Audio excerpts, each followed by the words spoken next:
Thanks for buying Woods Edge products. I really appreciate you buying American Craftsman products made in America through Etsy. Now, this is Rich. I'm with Woods Edge, the Woods Edge company, and I'm going to hang a light. Changing light fixtures is always kind of difficult, no matter what it may be. So if you're not sure what you're going to do, make sure you're safe first. If you don't know what you're doing at all, I suggest you hire a handyman. I'm an advocate for handymen. Now, yes, electricians are great. They're fundamental. They're very important. They follow all the certification rules and laws and things like that. But they can also bring in some headaches too for you if you live in an area that has really strict codes or just whatever. And they're a lot more expensive than a handyman. Hopefully, after you watch this, you can do it yourself. And that's what this is all for. Now, first and foremost, always turn off the power and check the electric connection. Ouch!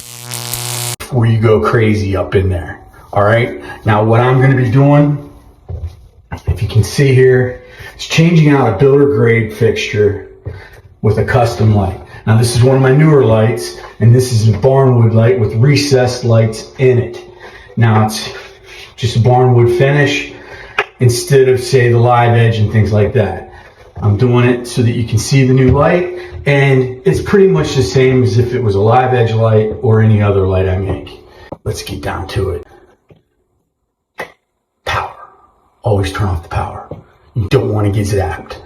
Now, the tools you're going to want to use are going to be a good step ladder. 3 or 4 steps, depending on how high your ceilings are. Now, your next tool is going to be probably a pair of wire snip pliers or wire strippers. A good pencil is always good to have, and a tape measure. And I'll show you all the reasons why you'll need to use those tools. Now let's get this old light out. Most times you just have to figure it out, because all in this case, it's a single nut.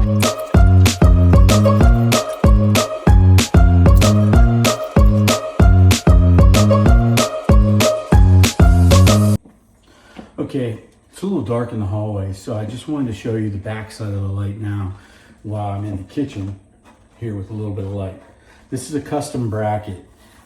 Now this light will bridge across the hole in the ceiling wherever you put the light. You'll hold it up centered just the way you want the light to go. As a linear like this in the hallway, it'll go like this. I'll hold the bracket up centered over top of the junction box.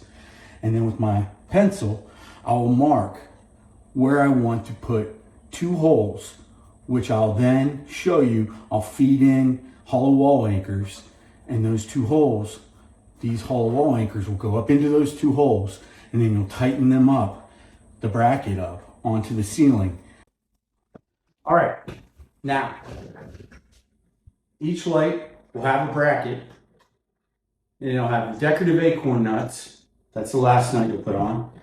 And then most of the time, not always, most of the time, there will be an additional nut on the bracket, which I call tightening nuts. These nuts allow you to tighten the light base up onto the bracket nice and tight, and then you'll screw on the acorn nut.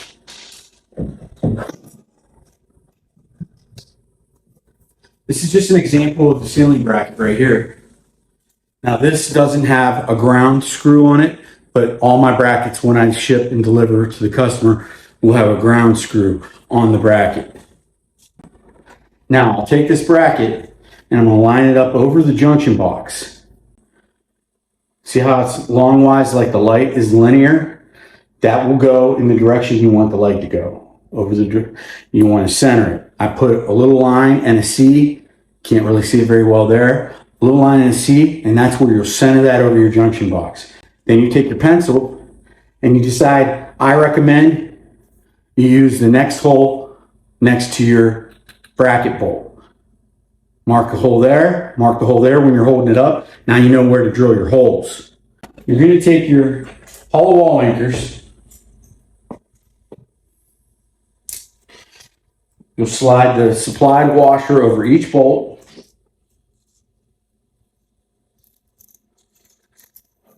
And these will go in to the bracket opposite the bracket bolt.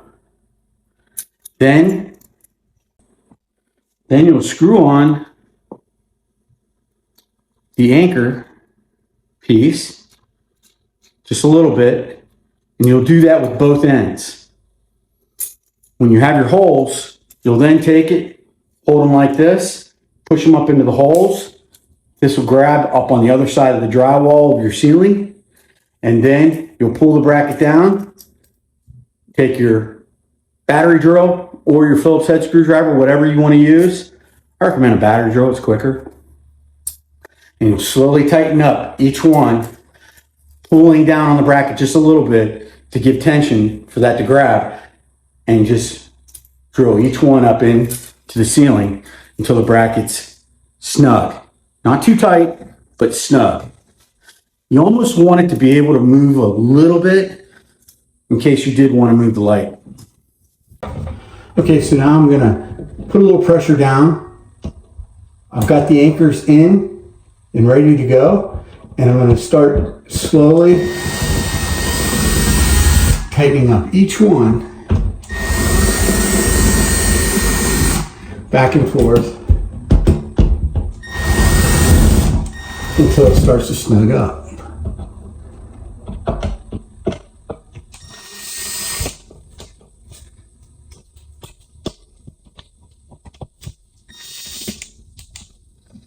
Okay, so that's pretty good. Now I'm going to give it one last tighten. Now it can move a little bit, but not too much. I've got my black wire, my white wire, and my ground here now. Now I'm going to grab the light, hook her up. This is probably one of the more difficult parts of the job, because now you're going to have to hold the light. If you're by yourself, hold the light and line it up onto the two bracket bolts.